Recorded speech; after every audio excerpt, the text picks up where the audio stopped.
మరి ఎలా ఉందండి మహాయజ్ఞం? అద్భుతం. ప్రపంచ శాంతి కోసం ప్రతి ఒక్కరూ ఎవరి శాంతి కోసం వాళ్ళే కోరుకున్నాం. తెలియనని చెప్పు, అజ్ఞానంలో ఉన్నని చెప్పు. కానీ పత్రి సారు ఈరోజు ఈ ప్రపంచాన్నే శాంతిమయం చేయాలనుకున్నారు. అటువంటి గురువు దగ్గరికి చేరాం. మనం ఏమిచ్చి రుణం తీర్చుకుంటామండి ఆ గురువుకి? ఒక్క రూపాయి ఆశించలేదు ఎవరి దగ్గర నుంచి. మహానుభావుడు ఈ ప్రపంచమంతా అహింస, అందరూ శాంతియుతంగా బ్రతకాలి, అందరూ హింసను విడిచిపెట్టాలని ప్రపంచమంతా ఒక్క మనిషిగా బయలుదేరారు. ఆయన మరి ఎలా సాధించారు? ఆయన సినిమా చూసాక మీకు అందరికి అర్థమయ్యేమంటే ఆయన బుద్ధుడి దగ్గర నుంచి ఒక్క 2 అక్షరాలు తీసుకున్నారండి. ప్రేమ. ప్రేమ అనే 2 అక్షరాలతో ఈ ప్రపంచాన్ని జయించేసిన మహానుభావుడండి ఆయన. ఎందుకంటే ఎంతోమంది రాజులు, రాజ్యాలు, సంపదలు ఎన్నో పొందారు, అన్నీ జయించారు. కానీ ప్రపంచాన్ని జయించిన రాజులు ఎవరూ లేరు. ఆ మొన్న రాజు ఎవరంటే ఈ బ్రహ్మర్షి పత్రిజీ. ప్రపంచాన్ని శాంతియుతంగా చేయాలని కంకణం కట్టుకుని ఈ భూలోకానికి దిగి వచ్చిన మహానుభావుడు. ఆయన సామాన్య మానవుడిగా మన వెంట నడిచి, మన చెయ్యి పట్టుకుని నడిచి మన తండ్రిలా మనల్ని ఎంత బోధించారండి. ఈ శరీరాన్ని మన తల్లిదండ్రులు ఇచ్చారు మనకు జన్మనే, కానీ మనకు ముక్తిని మార్గాన్ని చూపించిన గురువు. ఆ గురువుకి ఏమిచ్చి రుణము తీర్చుకుంటామంటే ఆయన చెప్పిన బాటలో మనం నడవాలి. ఆయన పాదాలు పట్టుకుంటే ఏమి రాదండి. నేను పత్రిగారి పాదాలు ఎప్పుడూ పట్టుకోలేదు, ఆయన పదాన్నే పట్టుకున్నాను. ఈరోజు ఈ స్టేజ్ మీదకి వచ్చాను నేను. ఆయన పదాన్ని పట్టుకోవాలి. ఆయన ప్రతి పలుకు సత్యవాక్కులండి. ఒక్క పదాన్ని పట్టుకుంటే మన జన్మ ధన్యమైపోద్ది. సార్ నాకు మా ఇంటికి వచ్చి చెప్పిన ఒకే ఒక మాట చెప్పనండి మీకు అందరికీ. మేడం, ఈరోజు పిఎంసి అనే ఛానల్ స్టార్ట్ అయిన తర్వాత ఎంతోమంది జాన ప్రచారం చేసినట్టు అవుతుంది అన్నారు. సార్ ఎలాగవుతుంది? కొంతమంది కదా జాన ప్రచారం చేస్తుంది అన్నాను తెలియక. సార్ అన్నారు, మేడం నీలాగా బయటకు వచ్చి జ్ఞానం పంచేవాళ్ళు అందరూ ఉండరు కదా, అందరు భర్తలు సపోర్ట్ ఉండరు, నీ భర్త నీకు సపోర్ట్ ఉన్నట్టుగా. కానీ బయటకు రాలేని వాళ్ళు కూడా ఈ పిఎంసికి 10 రూపాయలు ఇచ్చినా ఆ ఛానల్ రన్ చేయడానికి వాళ్ళు ఈ మహాయజ్ఞంలో భాగస్వాములు అవుతారు, వాళ్ళు కూడా జాన ప్రచారం చేసినట్టే మేడం అన్నారు. అప్పుడు మొదలెట్టానండి నేను అందరికీ చెప్పడం ఈ పిఎంసి ఛానల్ గురించి. రాలేని వాళ్ళు, బయటకు రాలేని వాళ్ళు బాధపడతారు. భర్తలు రానివ్వరు కొంతమందిని. అయ్యో మాకు జాన ప్రచారం చేయాలనుకుంటారు. కానీ వాళ్ళు నిరాశ పడక్కర్లేకుండా మనకి ఈ పిఎంసి అనే ఛానల్ వచ్చిందండి. మామూలు విషయం కాదు. పిఎంసి అనే ఛానల్లో ఇవాళ ప్రపంచవ్యాప్తంగా జాన ప్రచారం జరుగుతుంది. మామూలు విషయం అండి. మన పరిధిలో చేసుకోగలుగుతాం. అన్ని దేశాలు తిరగలేం కాబట్టి ఇవాళ పిఎంసి ఛానల్ వెళ్తుంది. అటువంటి ఛానల్కి ఏమిచ్చి రుణం తెచ్చుకుంటాం మనం? ఏమిచ్చి రుణం తెచ్చుకుంటాం చెప్పండి? ఈరోజు మనం ఎంత సంపూర్ణ ఆరోగ్యంగా పొందుతున్నాము అంటే ఆ గురువు పెట్టిన భిక్ష మనకి. ఈ ధ్యానం అనేటువంటి సాధనతో మనం రోగాలను నయం చేసుకుని ఏ హాస్పిటల్ ఖర్చు లేకుండా చేసుకుంటున్నాం. నెల వచ్చేసరికి 55,000 హాస్పిటల్కి ట్యాబ్లెట్లకు పోస్తున్నారండి. మరి మనకు ఆ ఖర్చు ఉందా? లేదు కదా. ఆ 50,000 పిఎంసి ఛానల్కి ఇచ్చుకుందారే, రన్ చేద్దారే. ఓకేనా? ప్రతి ఒక్కరు కూడా ఇది సత్యం తెలుసుకోవాలండి. ఈరోజు మనకి ఏ హాస్పిటల్ ఖర్చు లేదు. ఎవరు హాస్పిటల్కి వెళ్తే టెస్టులు చేయించుకుంటే 30,000 అవుతుంది. జ్వరం వచ్చి టెస్టులు చేయించుకుంటే 30,000 అవుతుంది, 40,000 అవుతుంది. ఆ ఖర్చు లేదు మనకి. ఆ ఖర్చు లేదు కాబట్టి ఈ పిఎంసి ఛానల్ మనం ప్రపంచవ్యాప్తం చేయాలి. ఇది ఒక విస్ఫోటనంగా తీసుకురావాలి. శాంతిమయం, శాంతిని కోరుకున్నారు పత్రి సారు. ఎవరి కోసం? ఆయన ఒక్క కోసమా? ఈ ప్రపంచం అందరూ కూడా శాంతిగా నిద్రించాలనుకున్నారు. ఈ శాంతి యజ్ఞం అంటే మామూలు యజ్ఞం కాదు.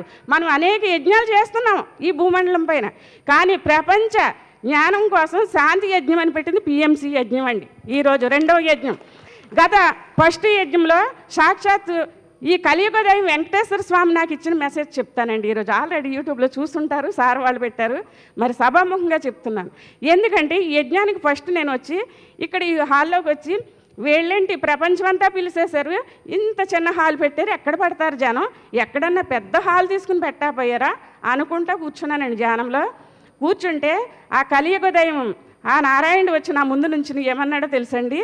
ఎంత చిన్న హాలు ఎక్కడెందుకు పెట్టారు? ఎక్కడో పెద్ద ప్లేస్లో పెట్టాలనుకుంటున్నావా? ఎక్కడికి ఎందుకు పెట్టానో తెలియజేయనా, చూడు విశ్వంలోకి అన్నారు.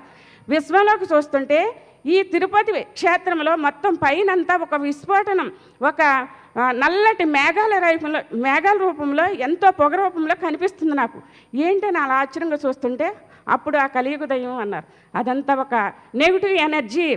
ఆ నెగిటివ్ ఎనర్జీ ఈ పిఎంసి అనేటువంటి ఛానల్ని అడ్డుకోవాలని విశ్వ ప్రయత్నాలు చేస్తుంది.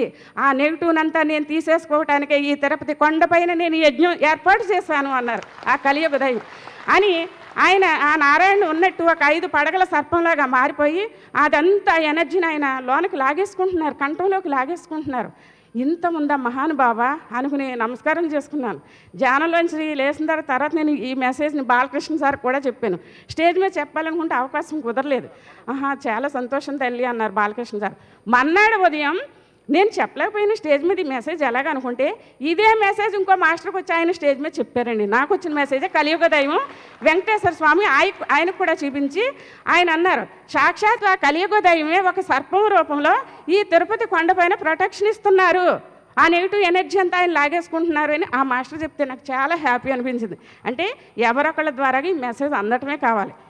అంటే విశ్వ కళ్యాణం కోసం మనం ఒక్క అడుగు ముందుకు వేస్తే 99 అడుగులు మన గురువులు నడిపిస్తారంటానికి ప్రత్యక్ష సాక్ష్యం అండి. పిఎంసి ఛానల్ నడుపుతున్న మరి డైరెక్టర్స్ అందరికీ హృదయపూర్వకంగా ప్రణామాలు తెలుపుకుంటున్నాను. ఫస్ట్ ఈ ఛానల్ పెట్టేటప్పుడు సారు నందాని ఆనందని నవకాంతిని మా ఇంటికి పంపించారండి. పంపిస్తే మా ఇంట్లో ఉన్న పరిస్థితి, మా వారి నానమ్మకి కాలు ఇరిగిపోయి మేము హాస్పిటల్లో ఉన్నాం. మా పరిస్థితి ఇది, ఇంటికి రావద్దన్నా అంటే మళ్ళీ పత్రికారికి ఫోన్ చేస్తే అనంతలక్ష్మి నైట్ 12 గంటలకైనా పడుకుంటాక ఇంటికి వస్తుంది కదా, సూరట్టుకుని ఎలా గుమ్మం దగ్గర గేట్ అట్టు కూర్చోండి అన్నారంట. అనేసరికి అప్పుడు మళ్ళీ వీళ్ళు నాకు చెప్పారు, సార్ వెళ్ళొద్దంటున్నారు, మీ గుమ్మం దగ్గరే పడి ఉండమన్నారు. అంటే అప్పుడు మా వారు ఎందుకు హాస్పిటల్లో నేను చూసుకుంటాను, నేను మేనేజ్ చేస్తాను, నువ్వు ఇంటికి వెళ్ళిపో అని నన్ను ఇంటికి పంపిస్తే 10 మందిని ఫ్రెండ్స్ని తీసుకొచ్చి అప్పుడు ఏంటని కూర్చోబెట్టి అడిగితే సార్ అప్పుడు వెంటనే మళ్ళీ ఫోన్ చేశారు. ఫోన్ చేసి మేడం ఇలా మనకు ఒక ఛానల్ కావాలి, ఆ ఛానల్ని స్టార్ట్ చేద్దారనుకుంటున్నాం, అది మరి తణుకులో మీ దగ్గర నుంచి స్టార్ట్ చేయండి మేడం అన్నారు. ఓకే సార్ అన్నాను. అంతే, నా దగ్గరికి వచ్చింది ఏది నో అని చెప్పనండి, ఇది సార్ దగ్గర నుంచి నేర్చుకున్నాను. ఎస్ అంటారు సార్, అదే నేను సార్ ఎస్ అన్నాను. కూర్చున్న 10 మందిని ఓకే ఒక ఛానల్ పెట్టాలంటున్నారు. సరే మనం తలకు కాస్త తీసుకుంటే అయిపోద్ది కదా, నేను 1 లక్ష ఇస్తాను, మీరు ఎంతమంది ఎంత ఇస్తారని. ఉన్న 10 మందే 13 లక్షలు సెకండ్లో వచ్చేసినాయండి, మాకు స్పాట్లో అయిపోయింది. ఇక ఆ రోజున్న ఆనందం మాకు చెప్పలేమండి. అంటే విశ్వ కళ్యాణానికి నేను కూడా నా వంతు ఉపయోగపడుతున్నానా, ఎంత ఆనందాన్ని పొందామంటే ఆ రోజు నైట్ అసలు మా ఇంట్లో నిద్రపోలేదు. ఆనంద్, నవకాంత్, నంద, రాధా మేడం కూడా వచ్చారు మా ఇంటికి. ఆ రోజు నైట్ అంతా ఒక ఛానల్ వచ్చేస్తుంది, మనకి ఒక ఛానల్ వచ్చేస్తుందని ఒక ఆనందంతో నైట్ అంతా కూర్చుని సత్సంగమే మేము. అంటే ఎంత ఆనందం, మనం మన పరిధి వరకునే జ్ఞానం పంచగలం, కానీ ఈ ప్రపంచం అంతా జ్ఞానం పంచేది పిఎంసి ఛానల్. మరి ఆ ఛానల్కి నేను ఒకటే టార్గెట్ పెట్టుకున్నాను, మొన్న డిసెంబర్లో చెప్పాను, నా ద్వారాగా ప్రతి సంవత్సరం ఒక 50 లక్షలు ఈ పిఎంసి ఛానల్కి అందాలి, ఇదే నా టార్గెట్ అని థాట్ రిలీజ్ చేస్తాను. ఒక 100 మంది అంబాసిడర్లను జాయిన్ చేస్తాను నా ఫ్రెండ్స్ని అని మాట ఇచ్చేసాను. ఎప్పుడైతే అన్నానో నాకు తెలియకుండా థాట్ రిలీజ్ చేశాను అంతే. మరి అనుకోకుండానే నా టార్గెట్ చాలా మట్టుకు పూర్తయిపోయింది సంవత్సరం అవ్వకుండానే.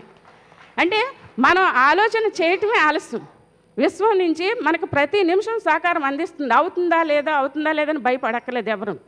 ప్రతి ఒక్కరం కూడా మనము కూడా అందులో భాగస్వాములు అవ్వాలి. పిఎంసి ఛానల్ అంటే ఇవాళ ఇంట్లో కూర్చుని లేవలేని వాళ్ళు కూడా మంచం మీద పడుకుని పిఎంసి ఛానల్ చూస్తున్నారండి. చూసి వాళ్ళు ఆరోగ్యాలు బాగు చేసుకుంటున్నారు. క్యాన్సర్ పేషెంటు పిఎంసి ఛానల్లో చూసి మా ఇంటికి కారేసుకొచ్చి నా భర్తకి క్యాన్సర్ గొంతు పూడిపోయి మాట రావట్లేదు, మీ ధ్యానం చేస్తే క్యాన్సర్ వస్తుందని చెప్తున్నారు టీవీలో, వస్తుందా అని అడిగింది. ఛాలెంజ్ వస్తుంది, నేను చెప్పినట్టు చేస్తే నేను 40 రోజులు పిరమిడ్లో కూర్చోబెట్టి ధ్యానం చేయిస్తే అతనికి గొంతు క్యాన్సర్ తగ్గిపోయి మద్రాసు వెళ్ళి చెకప్ చేస్తే నువ్వు ధ్యానం చేస్తావా నాయన అన్నారండి. షాకు.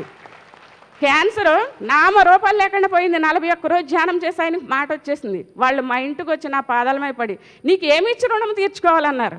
ఇటువంటి పిరమిడ్లకి ఇవ్వండి మీ రుణం, నాకు కాదన్నాను. మేము ఇచ్చుకునేది లేదు, ఫీజు లేని మాస్టర్స్ మేము, మా గురువు అలా నేర్పించారు. మీ దగ్గర రూపాయి ఆశించి చెప్పలేదు మేము. ఈ ప్రపంచం అంతా శాంతిమయంగా ఉండాలి, ఎక్కడ పిరమిడ్లు కట్టినా మీరు హెల్ప్ చేయండి అన్నాను. అప్పటి నుంచి ఎక్కడ పిరమిడ్ కడితే అక్కడ 25 ఏళ్ళు ఇచ్చేస్తున్నారండి వాళ్ళు వచ్చి. ఎవరు సత్యం తెలుసుకునే వరకేనే వాళ్ళకి కొన్ని లక్షలు అవును ఆపరేషన్, ఇంకా మాట రాదన్నారంట. కానీ ధ్యానం చేశాక మాట వచ్చేసింది, క్యాన్సర్ పోయింది. ఇలా ఎంతోమంది టీవీ చూసి మరి పిఎంసి చూసి మా ఇంటికి కార్లు వేసుకుని వచ్చేస్తున్నారండి. వాళ్ళు మరి ఎంత నేర్చుకుంటున్నారు. మరి అటువంటి మహానుభావులందరికీ హృదయపూర్వకంగా ప్రణామాలు తెలుపుకుంటున్నాను. మరి మీ అందరూ కూడా పిఎంసికి హెల్ప్ చేయాలని హృదయపూర్వకంగా కోరుకుంటున్నాను.